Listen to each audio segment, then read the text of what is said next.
17 सितंबर आज हमारे देश के प्रधानमंत्री नरेंद्र मोदी जी का जन्मदिन है। दोस्तों, सोशल मीडिया देश विदेश हर जगह से उन्हें अलग अलग लोगों के द्वारा बर्थडे विशेस दिए जा रहे हैं। जन्मदिन की बधाइयाँ और संदेश उन्हें प्राप्त हो रहे हैं। सब अपनी अपनी मोदी स्टोरी बता रहे हैं कि आखिर किस तरीके से उनके जीवन में नरेंद्र मोदी से क्या वास्ता है या मोदी स्टोरी से उन्हें क्या सीखने, जानने, समझने को मिलता है। एक तरफ जहां पूरी दुनिया से अलग अलग देशों के राष्ट्राध्यक्ष उन सब ने ट्वीट करके वीडियो के माध्यम से, वहीं दूसरी तरफ हमारे देश के भी काफी सारे लोगों ने, कुछ हस्तियों ने, कुछ जाने माने चेहरों ने, कुछ आम लोगों ने, इन सब ने उनको बधाई दी। दोस्तों, मेरा ये जो वीडियो है वो भी उसी से रिलेटेड है, यानी कि मैं भी सबसे पहले आज उन्हें उनके जन्म दिवस पे बधाई देना चाहता हूँ। आई जस्ट वॉन्टेड टू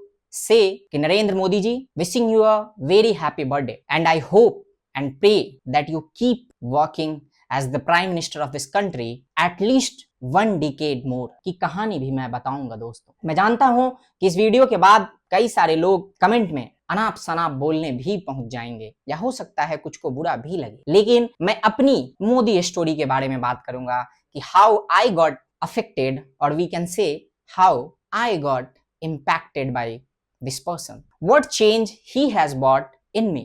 दोस्तों, कई सारे ऐसे लोग हैं जिन्होंने उन्हें सिर्फ टीवी पे देखा है, जिनसे उनका कोई आमने सामने से वास्ता कभी नहीं पड़ा। कुछ ऐसे लोग भी हैं, बल्कि ज्यादातर लोग ऐसे हैं जो उनके रैलियों में भी नहीं गए, और मैं भी उसी में से एक हूं। ना तो कभी मैं उनकी रैली में गया और ना ही कभी मुझे उनके साथ आमने सामने से बात करने का सौभाग्य प्राप्त हुआ। मैंने भी उन्हें सोशल मीडिया इन सब के माध्यम से ही जाना समझा, और जो कुछ भी मैंने जाना और समझा है उनके बारे में, अगर उनकी राजनीति को भी एक बार के लिए अलग कर दें तो भी एक आदमी, एक इंसान के तौर पे उनसे बहुत कुछ सीखने को है कि कैसे एक व्यक्ति जो संसाधनों के अभाव में जिसका जन्म होता है एक ऐसे परिवार में, और वहां से वो दुनिया के सबसे बड़े लोकतंत्र के शीर्ष स्थान तक पहुंचता है। ये अपने आप में काफी इंस्पिरेशनल है। ये इंस्पायर करता है आपको कि अगर आप लगे रहोगे, आप मेहनत करते रहोगे सच्ची निष्ठा के साथ, तो आपने भी अपने जीवन में जो भी मुकाम सोच रखा होगा अपने लिए, अपने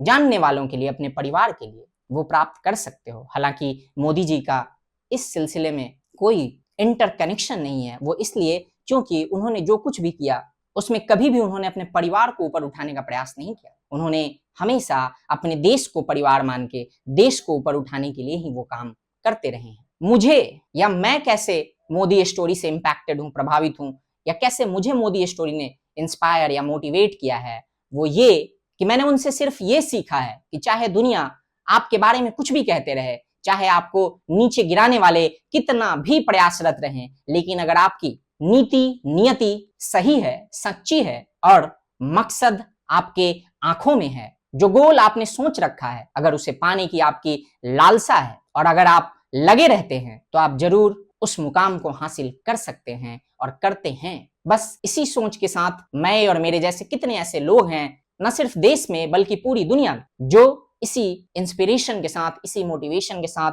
लगे हुए हैं कि कैसे वो अपने जीवन को बेहतर बना सकते। तो दोस्तों, इसी के साथ मैं बस एक बार फिर से उन्हें बधाई संदेश दूंगा और ये कहना चाहूंगा कि आप ऐसे ही प्रधानमंत्री के तौर पे बने रहिए, और सिर्फ इस टर्म नहीं बल्कि आने वाले 2 टर्म और इस देश को आपकी जरूरत है। क्योंकि देश अभी जिस सिचुएशन में है, जिस लॉन्च पैड पे है, वहां से वो उड़ान तभी ले सकता है जब उसे आपके जैसा नेतृत्व प्राप्त हो। एक ऐसा व्यक्ति उसका नेतृत्व करे जिसका मकसद देश को उस आसमान में पहुंचाने का हो, जिसके लिए भारत इंस्पिरेशनल है, जिसके लिए भारत कभी जाना जाता रहा है या जाना जाता था।